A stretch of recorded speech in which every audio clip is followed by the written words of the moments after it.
Did you know that Alexander the Great, one of the most figures in history, and one of the greatest military minds and conquerors of all time? Today, we're delving into the fascinating life and achievements of this iconic figure. Rise to power. Alexander was born in 356 BCE in Pella, Macedonia, the son of King Philip II and Queen Olympias. In his early teens, he became a pupil of Aristotle, who sparked his interest in philosophy and science. However, it was in military affairs that he excelled. In a war against the allied Greek states, 18-year-old Alexander led a cavalry charge that helped Philip win the conflict. In 336, Philip was assassinated. Alexander, at the age of 20, was acclaimed by the army and succeeded to the throne without opposition. He inherited a highly trained, mobile military force and his father's dream of conquering the Persian Empire. Alexander and the Greek states.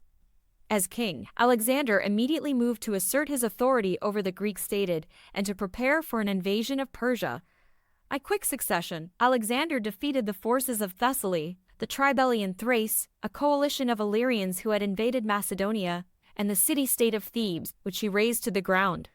Cowed, the Greeks acknowledged his authority, and Macedonian garrisons were left in a number of Greek states.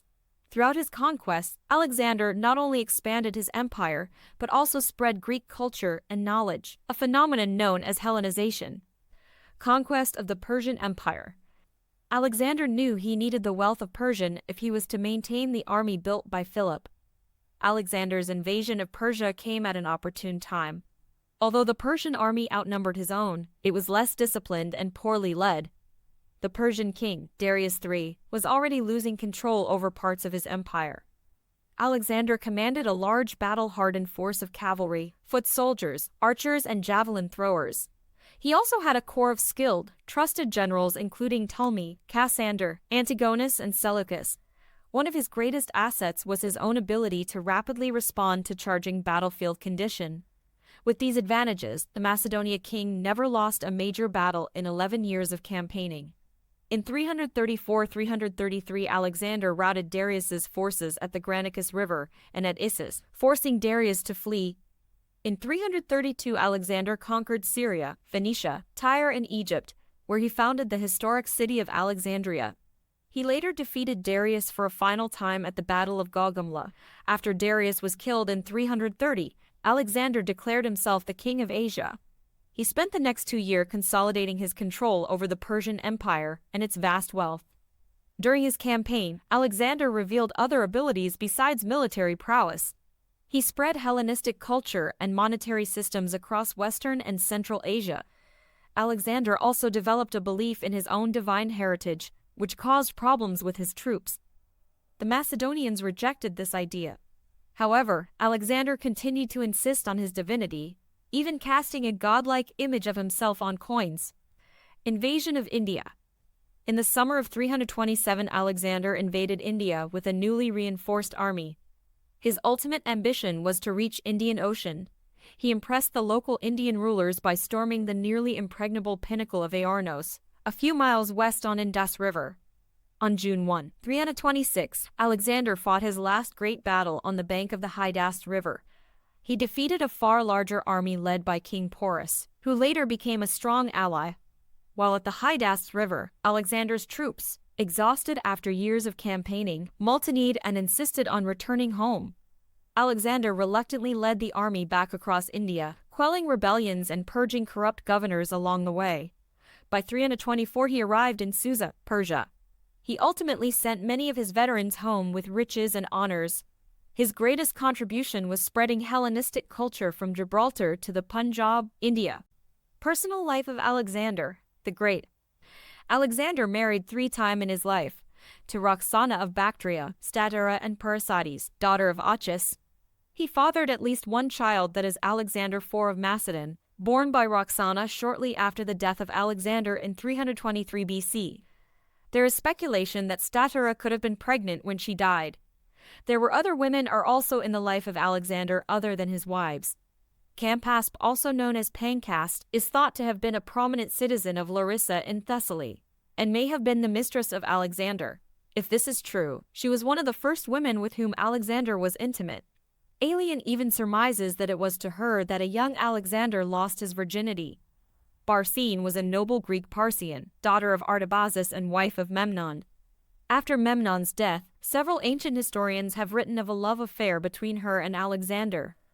In addition, Justine writes, as he afterwards contemplated the wealth and display of Darius, he was seized with admiration of such magnificence.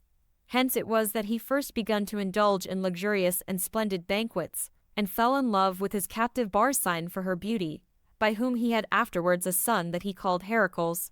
If this is true, then the boy would have been Alexander's only child born during his lifetime. As soon as Alexander died in 323 BC, Roxana murdered Alexander's 2 other wives. Roxana wishes to cement her own position, and that of her son, unborn at that time, by ridding herself of a rival who could be or claim to be pregnant. Apart from this, some of the sources believes in the homosexuality of Alexander. According to Robin Lane Fox, Alexander and Hephaestion were possible lovers. Hephaestion was his childhood close friend and the cavalry commander. After Hephaestion's death in October 324 BC, Alexander mourned him greatly and did not eat for days. Mary Renault suggested that his grief over Hephaestion's death has led him to be careless with his health. It is also told that Alexander was having an intimate relationship with Bagoas, eunuch. The death of Alexander. The death of Alexander the Great and subsequent related events have been the subject of debates.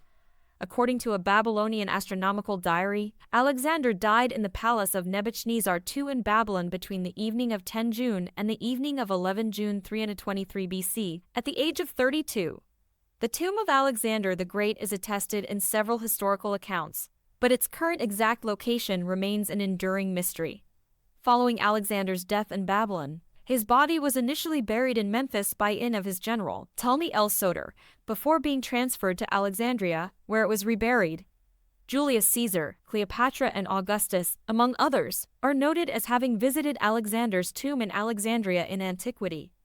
Its later fate is unknown, and it has possibly been destroyed by the 4th or 5th centuries. Since the 19th century, over 100 official attempts have been made to try to identify the site of Alexander's tomb in Alexandria.